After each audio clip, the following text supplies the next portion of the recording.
नमस्कार दोस्तों, स्वागत है आपका आज के मुख्य समाचार में, जिसमें सबसे पहली और बड़ी खबर में आपको बताएंगे कि राहुल गांधी का पीएम मोदी पर हमला। कहा, हाथरस पीड़ितों के परिजनों के साथ अन्याय देख रहा है देश और मोदी चुप है। इसी के साथ दूसरी बड़ी खबर में आपको बताएंगे कि नरेंद्र मोदी का काम है अडानी और अंबानी का रास्ता साफ करना।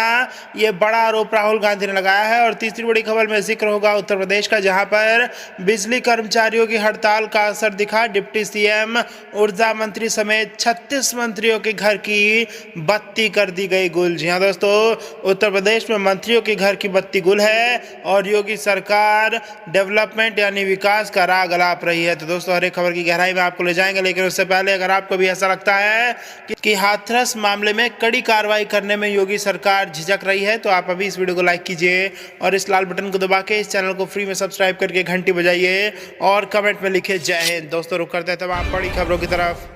राहुल गांधी का पीएम पर हमला। कहा, हाथरस पीड़िता के परिजनों के साथ अन्याय देख रहा है देश, मोदी चुप हैं। जी हां दोस्तों, कांग्रेस नेता राहुल गांधी ने आज पत्रकार वार्ता कर हाथरस की घटना और कृषि कानूनों पर अपनी बात रखी। राहुल ने हाथरस घटना पर प्रधानमंत्री नरेंद्र मोदी की चुप्पी को लेकर भी निशाना साधा। वहीं कांग्रेस नेता ने कृषि कानूनों को लेकर कहा कि ये खाद्य सुरक्षा के मौजूदा ढांचे को तोड़ने की दिशा में एक कदम है। राहुल गांधी पिछले 2 दिनों से पंजाब में हैं और ट्रैक्टर रैली के जरिए कृषि कानून का विरोध कर रहे हैं। राहुल ने पटियाला में पत्रकारों से बात की और कृषि कानूनों को लेकर अपनी बात रखी। इस दौरान उनके साथ पंजाब के मुख्यमंत्री कैप्टन अमरिंदर सिंह और पार्टी प्रवक्ता रणदीप सुरजेवाला भी मौजूद रहे। कांग्रेस नेता ने कहा कि पहले नोटबंदी हुई तो गरीब जनता पर हमला हुआ, फिर जीएसटी आई तो कारोबारियों पर हमला, अब अचानक लॉकडाउन लागू कर दिया तो गरीब सड़क पर मर गया। राहुल ने कहा कि जब मैंने कोरोना पर अपनी बात रखी तो मेरा मजाक उड़ाया गया। एक व्यक्ति ने कहा कि 20-21 दिनों में कोरोना से लड़ाई खत्म हो जाएगी, लेकिन उन्हें नहीं पता कि कोरोना क्या चीज है। रुक करते हैं अगली खबर की तरफ। नरेंद्र मोदी का काम है अडानी अंबानी का रास्ता साफ करना। राहुल गांधी। जी हां दोस्तों, कांग्रेस के पूर्व अध्यक्ष राहुल गांधी ने कहा है कि कृषि संबंधी 3 काले कानूनों से खाद्य सुरक्षा की व्यवस्था नष्ट हो जाएगी। मंगलवार को दिल्ली उन्होंने पंजाब के पटियाला में पत्रकारों से यह दावा भी किया कि प्रधानमंत्री नरेंद्र मोदी इन कानूनों के जरिए अपने कुछ पूंजीपति मित्रों को फायदा पहुंचाना चाहते हैं। गांधी ने कहा, ये जो तीनों कानून बनाए गए हैं वो खाद्य सुरक्षा की मौजूदा व्यवस्था को नष्ट करने का प्रयास है। ये किसानों पर आक्रमण है और इस आक्रमण को हम रोकेंगे और इन कानूनों के खिलाफ हम लड़ेंगे। कांग्रेस नेता के मुताबिक इन कानूनों से पंजाब और हरियाणा पर सबसे ज्यादा विपरीत असर होगा। उन्होंने कहा, पहले नोटबंदी की गई और जीएसटी लागू किया गया, इससे छोटे एवं मध्यम कारोबार नष्ट हो गए, सरकार ने कोई मदद नहीं की। गांधी ने कहा, देश में खाद्य सुरक्षा की एक व्यवस्था है, अगर यह टूट गई तो सिर्फ किसानों को नहीं बल्कि सभी लोगों को नुकसान होगा। विपक्ष के कमजोर होने की धारणा से जुड़े सवाल पर उन्होंने कहा, जब पूरे संस्थागत ढांचे को नियंत्रण में ले लिया गया है तो ऐसे में यह कहना उचित नहीं है कि विपक्ष कमजोर है। उन्होंने दावा किया कि देश की आत्मा पर जबरन कब्जा कर लिया गया है।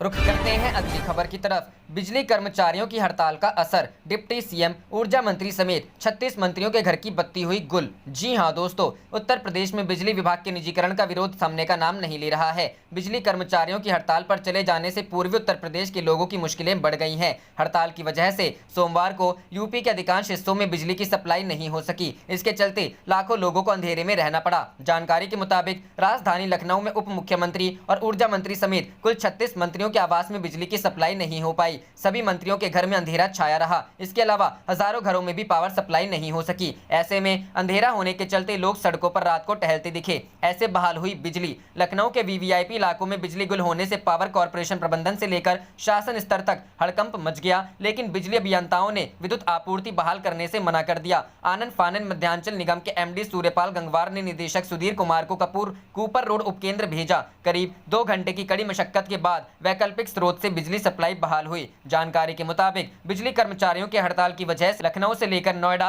और मेरठ से लेकर वाराणसी तक तमाम जिलों में 10 से 16 घंटे तक बिजली कटौती हो रही है। मीडिया रिपोर्टर्स के मुताबिक प्रयागराज, लखनऊ और वाराणसी सहित कई बड़े शहरों के पावर स्टेशन ठप हो गए। इससे लोगों को काफी परेशानी हो रही है। वहीं जौनपुर, आजमगढ़, गाजीपुर, मऊ, बलिया, चंदौली समेत कई जिलों में सोमवार को सुबह 9 बजे से दिल्ली की सप्लाई बंद हो गई, जो रात भर जारी रही। बिजली कर्मचारियों की हड़ताल की वजह से लोगों के बीच काफी गुस्सा है। सोमवार को आम लोगों ने बिजली की सप्लाई ठप्प होने की वजह से बिजली कर्मचारियों के खिलाफ जमकर नारेबाजी की। साथ ही कई लोगों ने सड़कों पर बवाल भी काटा। ऐसे में अधिकारियों को इन्हें समझाने की काफी मशक्कत करनी पड़ी। बता दें कि बीते दिनों बहराइच में निजीकरण के विरोध विद्युत कर्मचारी संयुक्त संघर्ष समिति की अगुवाई में निकलने वाले मशाल जुलूस पर प्रशासन ने अचानक रोक लगा दी थी। विद्युत कर्मियों के जुलूस को देखते हुए पुलिस प्रशासन की ओर से अधीक्षण अभियंता कार्यालय पर भारी पुलिस फोर्स लगा दिया गया था। प्रशासन के रवैये पर विद्युत कर्मियों ने गुस्सा जताते हुए कार्यालय पर भी मशाल जुलूस निकालकर प्रदर्शन करते हुए सरकार के खिलाफ जमकर नारेबाजी की थी।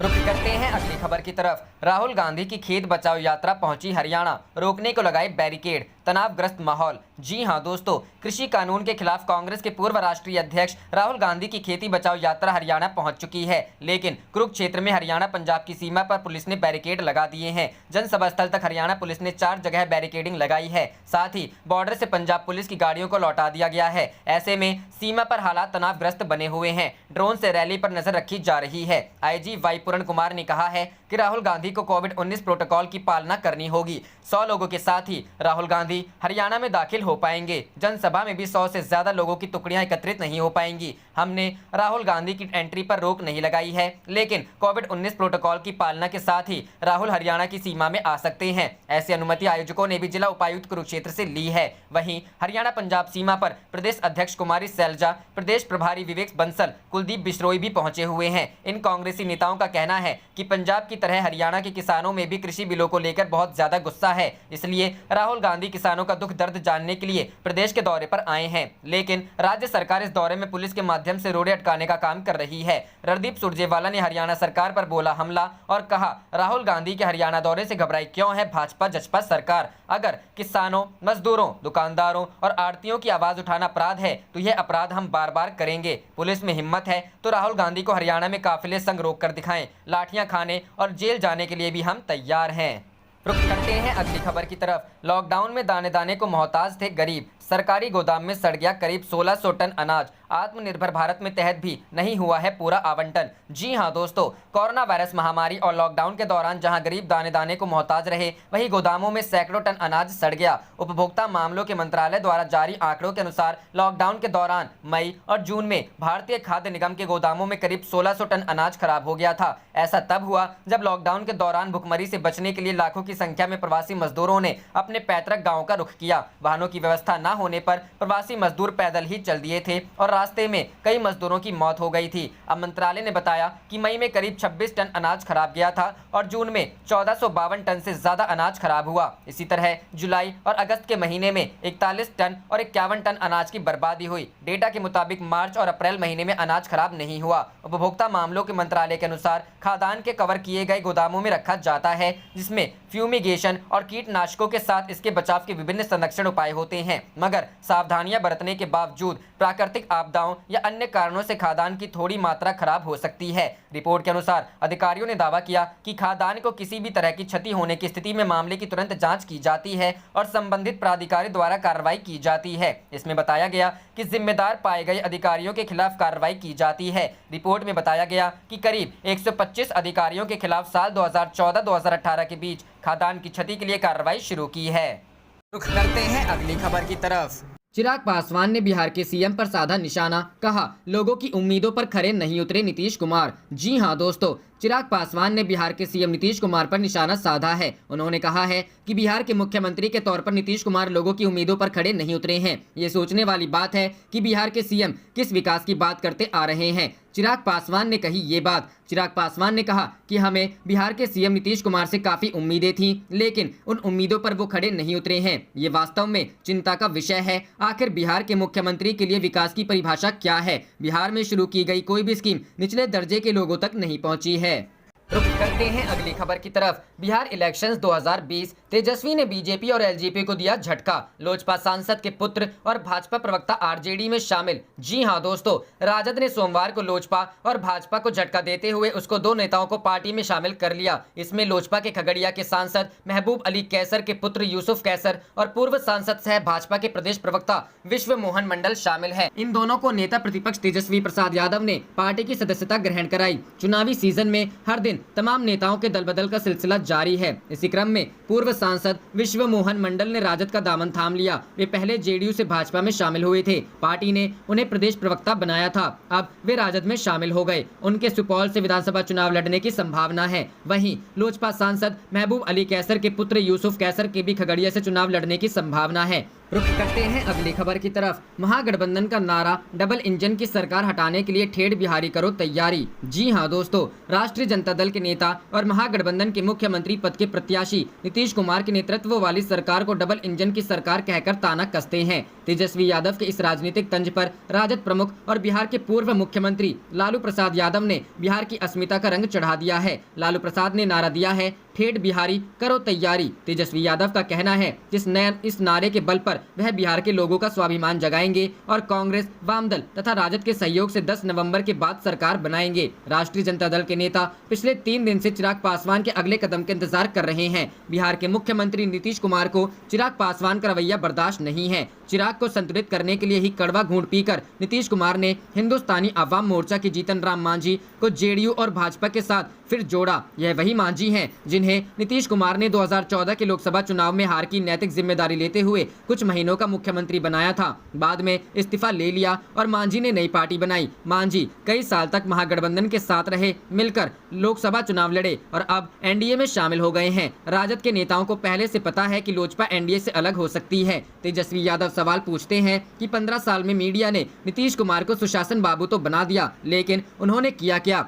वह तो केंद्र सरकार और भाजपा के दबाव में लगातार बिहारियों की अस्मिता से समझौते कर रहे हैं। एलानिया लहजे में तेजस्वी कहते हैं कि बिहार में रोजगार के अवसर आए क्या? कितनी औद्योगिक इकाइयां लगी? क्या राज्य में कानून व्यवस्था सुधर गई? विकास के मामले में बिहार अभी भी पिछड़ा क्यों है? तेजस्वी का कहना है कि अपने राजनीतिक स्वार्थ के लिए 2015 के विधानसभा चुनाव में नीतीश कुमार महागठबंधन में आए थे। अपने स्वार्थ के लिए ही उन्होंने फिर भाजपा के साथ हाथ मिलाया है। इसमें कौन चला गया? बिहार के लोग। तेजस्वी यादव को लग रहा है कि यादव, मुस्लिम, अन्य पिछड़ा वर्ग समेत तमाम लोगों के विश्वास के बूते 2020 के विधानसभा चुनाव में महागठबंधन का प्रदर्शन बहुत अच्छा रहेगा।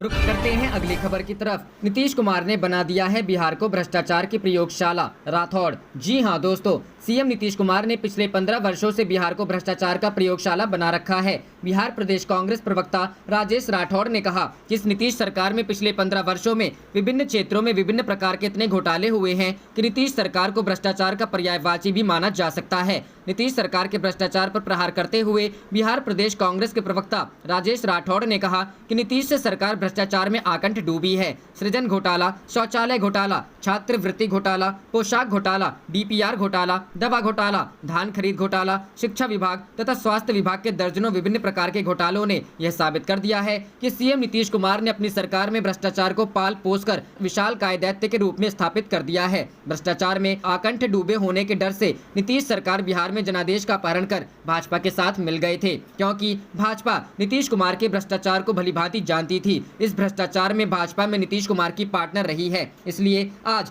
चाहकर भी दोनों पार्टी एक दूसरे से अलग नहीं हो पाती है। नीतीश सरकार के भ्रष्टाचार की वजह से बिहार की आम आवाम सदैव पीड़ित उत्पीड़ित रही है। इस चुनाव में बिहार की जनता नीतीश सरकार को पूरी तरह से विदा कर देगी। प्रखंड स्तर से लेकर मुख्य सचिवालय तक व्याप्त भ्रष्टाचार ने बिहार के विकास को पंगु बनाकर रख दिया है। बड़े बड़े निर्माण कार्य में घोटालों का अंबार है। तटबंध ऐसे बनते हैं बिहार में 2 उद्घाटन के पूर्व ही बह जाते हैं। प्रदेश कांग्रेस के प्रवक्ता राजेश राठौड़ ने कहा कि बिहार की नीतीश सरकार के भ्रष्टाचार के खिलाफ बिहार की जनता इस बार महागठबंधन को 2/3 बहुमत के साथ विजय बनाएगी।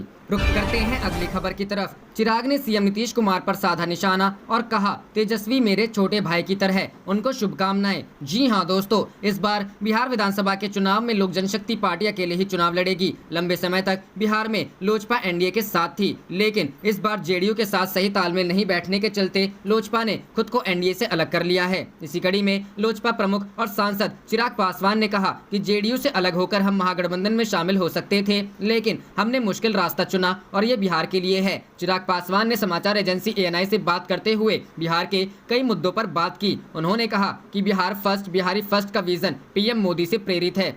उन्होंने एक बार डबल इंजन की सरकार कहा था। उनकी ये बात इस चुनाव में असर कर सकती है। साथ ही उन्होंने कहा कि ना तो बिहार की जनता को और ना ही उन्हें CM के साथ निश्चय सेकंड पार्ट में विश्वास है। इसके अलावा उन्होंने कहा कि भाजपा के साथ सीट शेयरिंग को लेकर कोई बात नहीं हुई है। लोजपा प्रमुख चिराग पासवान ने कहा कि मुझे PM मोदी पर पूरा भरोसा है। लोजपा के राष्ट्रीय अध्यक्ष चिराग पासवान ने सोमवार को कहा है कि बिहार में अगली सरकार भाजपा के नेतृत्व में बनेगी, जिसमें लोजपा भी शामिल रहेगी। लोजपा के सभी विधायक प्रधानमंत्री नरेंद्र मोदी के नेतृत्व में काम करेंगे। उन्होंने एक सवाल के जवाब में ये भी कहा कि राष्ट्रीय जनता दल के CM कैंडिडेट तेजस्वी यादव मेरे छोटे भाई हैं। उन्हें मेरी शुभकामनाएं। लोकतंत्र में जनता के पास ताकत है। अब जनता ही तय करेगी कि उनका नेता कौन होगा। बता दें कि चिराग पासवान ने बिहार की जनता को एक खुला पत्र लिखा है, जिसमें उन्होंने लोगों से साफ शब्दों में अपील की है कि वे JDU को इस बार के चुनाव में वोट ना दें। चिराग पासवान ने अपने पत्र में बिहार फर्स्ट, बिहारी फर्स्ट के अपने अभियान को लेकर भी कई बातें साफ की हैं। वहीं इस पत्र को सोशल मीडिया के जरिए ट्वीट कर उन्होंने युवाओं को रोजगार और बिहार के विकास की बातें की हैं। चिराग ने लोगों से की गई अपनी अपील में कहा है कि वे JDU को वोट ना दें, वरना उनके बच्चों को चुनाव के बाद पलायन के लिए मजबूर होना पड़ेगा। रुख करते हैं अगली खबर की तरफ। पंजाब में राहुल का हल्ला बोल, कहा सिस्टम को बर्बाद कर रहे हैं PM मोदी। जी हां दोस्तों, मानसून सत्र में संसद से पास हुए कृषि कानूनों को लेकर कांग्रेस सहित तमाम विपक्षी दल केंद्र सरकार की पुरजोर खिलाफत कर रहे हैं। कांग्रेस इन दिनों पंजाब में ट्रैक्टर यात्रा निकाल रही है, जिसमें कांग्रेस के पूर्व अध्यक्ष और सांसद राहुल गांधी भी शिरकत कर रहे हैं। सोमवार को पंजाब के भवानीगढ़ से समाना के लिए ट्रैक्टर यात्रा की शुरुआत हुई। अपनी खेती बचाओ यात्रा की शुरुआत से पहले राहुल गांधी ने पंजाब में एक जनसभा को भी संबोधित किया। राहुल गांधी ने अपने भाषण में केंद्र सरकार पर जमकर हमला बोला। उन्होंने कहा 6 साल से ये सरकार गरीबों, मजदूरों और किसानों पर एक के बाद एक आक्रमण कर रही है। अगर आप इनकी नीतियां देखें तो एक भी नीति ऐसी नहीं है जो गरीब जनता को फायदा पहुंचा सके। राहुल गांधी ने कहा नोटबंदी के बाद GST लाए। अब आप किसी भी छोटे दुकानदार या छोटे व्यापारी से पूछिए कि GST से क्या हुआ। आज तक छोटा दुकानदार या व्यापारी GST को समझ नहीं पाया है। कोरोना काल में हुई दिक्कतों की बात उठाते हुए राहुल गांधी ने कहा कोरोना के समय में हमने नरेंद्र मोदी जी से कहा कि गरीबों की मदद कीजिए। भूखे मजदूर हजारों किलोमीटर पैदल चल रहे हैं। हमने कहा कि छोटे व्यापारियों की मदद कीजिए, लेकिन मोदी जी ने फिर भी कोई कदम नहीं उठाया। किसानों को संबोधित करते हुए राहुल गांधी ने कहा मैं आपसे पूछना चाहता हूं कि इन कानूनों को इस संकट के वक्त ही क्यों लाया गया। जल्दी किस बात की थी? इसलिए क्योंकि मोदी जी जानते हैं कि अगर किसान और मजदूर के पेट पर कुल्हाड़ी मारी जाए तो वो घर से बाहर नहीं निकल पाएगा। नरेंद्र मोदी जी सिर्फ इस सिस्टम को नष्ट कर रहे हैं। जहां उन्हें MSP की गारंटी देनी चाहिए, वहीं इन 3 कानूनों से वह किसानों और मजदूरों को मार रहे हैं। केंद्र सरकार के खिलाफ अपना हमला जारी रखते हुए राहुल गांधी ने कहा किसान के पास बस 2 ही विकल्प होंगे, अडानी या अंबानी। अब आप बताओ, क्या एक किसान उनसे लड़ सकता है? क्या उनसे बातचीत कर सकता है? बिल्कुल नहीं। सब खत्म हो जाएगा और यही मोदी जी का लक्ष्य है। मैं यहाँ सिर्फ किसानों और मजदूरों के लिए नहीं खड़ा, बल्कि हिंदुस्तान की समस्त जनता के लिए खड़ा हूँ, क्योंकि नुकसान सिर्फ किसान या मजदूर वर्ग का नहीं बल्कि पूरे देश का होने जा रहा है। राहुल गांधी ने कहा कांग्रेस पार्टी अब पीछे नहीं हटने वाली। मोदी जी, आपको समझना होगा कि किसान मजदूर की शक्ति क्या है। ये सब कोरोना के डर से घर पर नहीं बैठने वाले, बल्कि अब सड़कों पर उतरेंगे, आपकी सरकार के खिलाफ लड़ेंगे और इन कानूनों को रद्द करके दिखाएंगे। रुख करते हैं अगली खबर की तरफ। प्रियंका गांधी ने CM योगी पर साधा निशाना, ट्वीट कर कहा DM पर कार्रवाई कब? जी हां दोस्तों, हाथरस कांड को लेकर सियासत जारी है। इसी मुद्दे को लेकर कांग्रेस महासचिव प्रियंका गांधी ने एक बार फिर यूपी सरकार पर निशाना साधा है। प्रियंका गांधी ने ट्वीट कर कहा कि कल यूपी के CM साहब ने संवाद से समस्याओं को हल करने की बात कही, तो क्या वो पीड़ित परिवार की बात सुनेंगे? हाथरस DM पर कार्रवाई कब? न्यायिक जाँच के आदेश कब? प्रियंका ने यह भी कहा कि न्याय की पहली सीढ़ी है पीड़ित लड़की की बात सुनना। वास्तविकता ये है कि बीजेपी आज भी लड़के के खिलाफ दुष्प्रचार कर रही है। इससे पहले हाथरस के जिलाधिकारी के निलंबन की मांग करते हुए प्रियंका गांधी ने कहा था कि हाथरस के पीड़ित परिवार के अनुसार सबसे बुरा बर्ताव DM का था। उन्हें कौन बचा रहा है? उन्हें अविलंब बर्खास्त कर पूरे मामले में उसकी भूमिका की जांच की जाए। उन्होंने कहा था कि परिवार न्यायिक जांच की मांग कर रहा है, तब क्यों CBI जांच का हल्ला कर SIT की जांच जारी है? यूपी सरकार यदि जरा भी नींद से जागी है तो उसे परिवार की बात सुननी चाहिए। गौरतलब है कि कांग्रेस महासचिव प्रियंका गांधी वाड्रा बीते शनिवार अपने भाई राहुल गांधी के साथ उत्तर प्रदेश में हाथरस के पीड़ित परिवार से मिलने पहुंची थी। इस दौरान उन्होंने परिवार का हाल जाना और उनके साथ तकरीबन 1 घंटे तक रही थी।